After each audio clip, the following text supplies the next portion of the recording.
I was excited. You know, throughout my career, I've been, you know, the first guy for a bunch of different stuff, and this is another one to add to the list. I've been to Manila, and I love the Filipino people. Were awesome. They're super cordial, and they're big fans. And everybody speaks English over there. The food's good. It's kind of a tropical place, so I like it. Stylistically, what do you make of the matchup with Frankie? You know what? This is the first time I've been hanging out with Frankie, and I'm kind of sizing him up, and we're not too far off as far as size goes. He's maybe got a little bit of height on me, maybe a little bit of reach, a little bit of weight, but we're fairly, you know, close in size. I've been letting my body just, you know, heal up and taking as much food and work out hard, and the weight's been going up, so I'm excited to see how things are going to match up. You never know in a fight until you step in front of someone how fast they're going to be, how strong they're going to be, and so I'm looking forward to testing that out, and I feel like I'm going to have some advantages in definitely a couple different areas. Well, he already admitted that you do have an advantage in terms of submissions, but his wrestling is obviously on point. He was very dominant against Cruz. Well, I mean, the truth is, I believe Frankie's a black belt. You know, I consider myself a super high-level jiu-jitsu practitioner. I think we were both top 12 in the nation for Division I wrestling, and that's a tough position to be in. You know, to get there, you have to have lost some and fought back, and that's kind of comes through in both of our fighting styles. So we're both very proficient in wrestling. We're both very proficient in the submission game. I've had more submissions as far as MMA goes, and I think he's a little bit better at the takedowns as far as MMA goes. As far as, you know, as a game plan, you know, we both have some solid striking. He's more of a traditional boxing guy. I'm a little bit more unorthodox, so I don't really know what it's going to be like until we get in there, and that's why I'm excited for this fight. How much do you weigh usually walk around? How much do I walk around? Because I work out so much, my weight can fluctuate from like 53 to 58 pretty regularly, especially when I'm watching it. And now it's more about 56 to 62 when I'm stuffed at the end of the night. And that's a testament to getting older and being a little bit more proactive with strength and conditioning now that I know I'm going to be fighting 145s. And that was something I thought about for this fight because they'd offered it to coach The Ultimate Fighter, which I liked because it was going to give me some time to put some weight back on. But at this point, you know, this amount of time built up is perfect for me. My body is like loving the fact that I can be big and strong. And do you plan like doing fights at 145 from now on, or is just one fight? I'm not a from now on kind of guy. There's so many opportunities out there. I want the big fights. You know, I'm 35 years old and I've been in this sport for a very long time, and we're just at a point in the history of our sport where there are big name fights at the lighter weight, so I'd like to get as many of those as possible. You know, I'm not going to be fighting forever, and I feel like I'm still in my prime, so I want to hammer out some big fights now. Your name had been linked to some other people previously, prior to like getting the Edgar fight. How did you settle on Edgar? How did you decide this is the fight I want, if you chose that? I don't really choose fights necessarily. I mean, of course, I have an opinion, and a fight with Frankie Edgar is something that the fans, in my opinion, will go wild for, and that's the biggest thing for me. When I'm all said and done in the sport, I want to fight every legendary person in the sport, and I don't know how much longer I'm going to be fighting.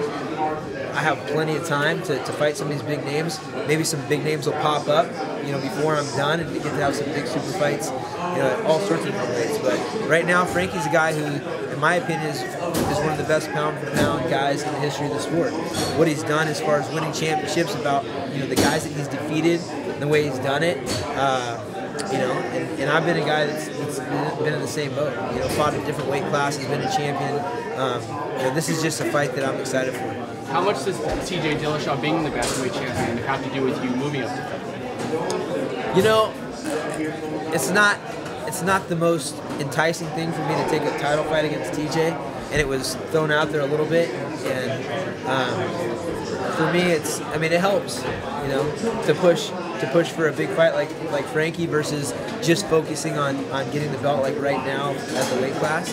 And I feel like I could be a contender at both weight classes. I have in the past, and you know, my skill is still getting better, and I feel great. So, you know, I'm ready to pop in there and snatch a belt at any time, anyway. Fight against Aldo is something that you think that's going to be next if you advance through the race? I'm not thinking that far. My leg still hurts from last time I fought Aldo, you know, and he and Chad had an amazing fight. Right now I want to fight Frankie. I want to see what the other fights you know, look like in different weight classes. There's a lot of things that can happen in the sport. I mean, you guys know especially how quick things can change, and you see it with Chael. Chael all of a sudden is fighting Anderson, then he's having a title fight against John Bones Jones, and he's, you know, beating, you know, top contenders like Shogun Hua. I mean, this sport is so fickle, and me being a guy that's very tested and you know, proved, mentally tough, physically tough, I'm ready for any opportunity, and I'll stay ready. There was a little bit of fun at your expense during one of the NSAC hearings, and people were talking about, hey, when can a fight get turned into a no contest, and when can things get changed?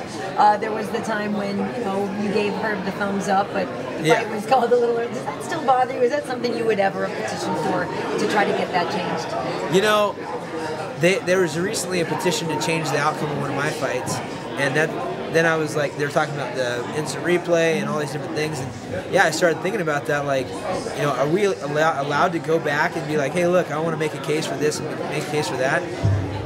Do I know for a fact that I was okay and trying to show that I was okay? Yes. I don't like to dwell on things. That's not the kind of person I am. And, you know, whenever I start dwelling on things, it's always just a bad feeling for me. So I have to go get in the ocean or go, you know, get my jeans and jump in the ring against someone, or, you know, whatever. You know, just to remind myself that I'm here to have fun. Well, also I would think, you know, you have to respect Herb is looking out for you guys. So obviously he's going to err on the side of caution if he errs at all. You know, Herb, a lot of people don't know the history of our sport, and Herb is the guy, the first guy I ever watched fight was Herb. He fought a kid that I played football with who's a lineman in my high school, and I was in college. And I came back from college to watch this guy who's going to take an MMA fight, a legal fight, 2002, in a casino, and it was Herb Dean beating up my high school buddy. He like punched him, elbowed him, slammed him, choked him all in like a minute and a half. And so he's ref some of my biggest fights, some of my smallest fights also. And I know he's a great ref, so I don't want to be an influential guy that is trying to cause somebody else's career, you know, any type of harm, because I know that he wasn't intentional. But he did screw up, but I forgive you, Herb. You're right. If you could choose between a rematch between you and Barao or you and Dominick Cruz, which one would you choose? I mean, that's kind of a no-brainer. When you're talking about following your passion, which I'm known for, would I be more passionate punching Dominick in the face or Barao in the face? I would definitely rather hit Dominick Cruz. Not that Barao isn't fun to hit, but you know, Cruz and I don't really like each other. Okay, now having spent some time in Sacramento, you're like a big hero there. The current mayor is a former athlete. Do you have political aspirations yourself? As of right now, I don't have big political aspirations. I don't even really know where I stand as far as you know, certain issues, as far as whether I'm a full-on Democrat or Republican. You know, I've got mixed views. I would like to do some good in this world. I don't know if that means going into politics, but you know, I definitely have an influence in Sacramento, and I think people trust me, so I wouldn't rule that out, but that's not like the goal right now, no.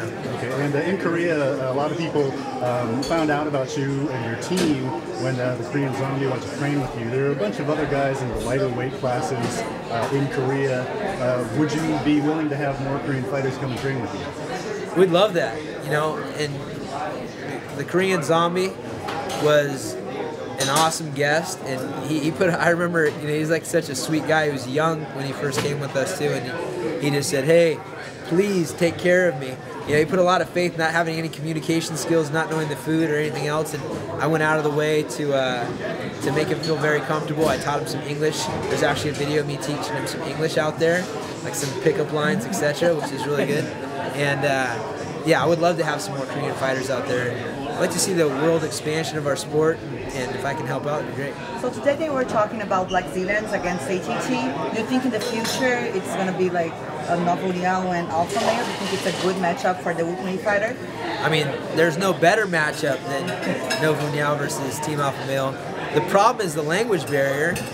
You know, they need a little drama in there, and I don't think you know, not being able to communicate is the best way to create drama. So I would love to see more coverage of our sport, reality shows, etc. I think there's a lot of interesting stories out there. If that's one of them, so be it. You're doing big things with Torque, but obviously we know the Reebok deal is going to change what you can do with the UFC. How does that affect you, and are you going to try to branch out into some other sports and other kinds of sponsorships? Yeah, we've already, as a brand, Zuffa has been awesome to us fighters. Everyone's always talking about more money. Sure, we'd love to have more money, but I feel like this is a sport that's been growing, and they've been doing their best to keep up with the growing pains of the sport. So, for me as a business guy, I can't blame anyone else for their business decisions. We're just going to, adapt and think outside the box.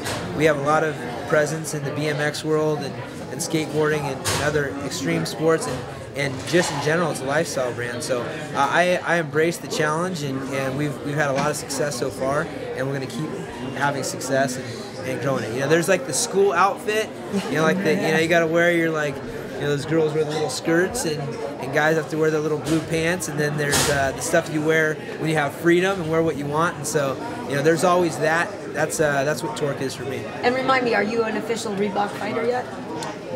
No. Is that something you're courting? You'd like to have? Not necessarily. I'll be wearing their stuff for just like we're all supposed to. So, and I appreciate free stuff. I'm a fan of that always. So, I think it's great that we have a strong brand behind us as far as a uniform, etc. Would I like to see a little bit more individuality being given to the fighters? Sure. Is it going to affect some fighters, like a guy like some of the iconic guys in other countries, being able to really represent different brands and have steady income as not just as a fighter, because it changes now. If you're not getting a salary, then you're only going to get paid when you fight, and that can be scary for some guys. So this is a fickle sport. Injuries, personalities, decisions in life can change the trajectory of where you're going. So if you don't have steady income, that can be scary. And so that's the one thing I worry about without the in-ring sponsorship, is big brands creating stability and reliability and guaranteed cash, so that people aren't struggling day to day. Right, there was a story coming out of Brazil that said you turned down a fight with Thomas Almeida, and you immediately shot that down online. Yeah. Can you guide us through what actually happened? Is there any truth to that whatsoever? No, there's no truth to that. My management is talking about possible matchups that may have been in the mix. Looks like a very talented fighter. If anybody in this world thinks I'm scared of anything, especially another human being my own size, they're smoking crack. So that's just not me, and I think people know me well enough at this point in my career to know that that's not me. So great story for the Brazilian folks, but no, that's not what happened. I was offered a huge opportunity and an iconic fight, somebody that I've been inspired by and that I think I can beat, and that's what I took. I know that you mentioned about the growth of the sport. How does it feel to be one of the chosen ones to debut the UFC in the Philippines and Europe? I'm excited. Like I said, I've been in a fortunate situation. A lot of it's been through hard work and surrounding myself with the right people to be the first of a lot of big opportunities. First pay-per-view here, first UFC title fight, first this, first that, poster boy, etc. A big brand. I've been very lucky, so I'm happy to do my part. I love the Filipino folks who went over there and had a great time when I was over there, felt the love, and it's got a strong history. The Thrill in Manila was a huge fight, and one of the next big thing to hit over there, so I'm excited for that. You poked a little fun, or I guess you said that John has given you grief about the California kid still. Yeah. I know you talked about changing that at one point maybe, but it never happened. What's the deal with the nicknames that stay? No, nickname's staying.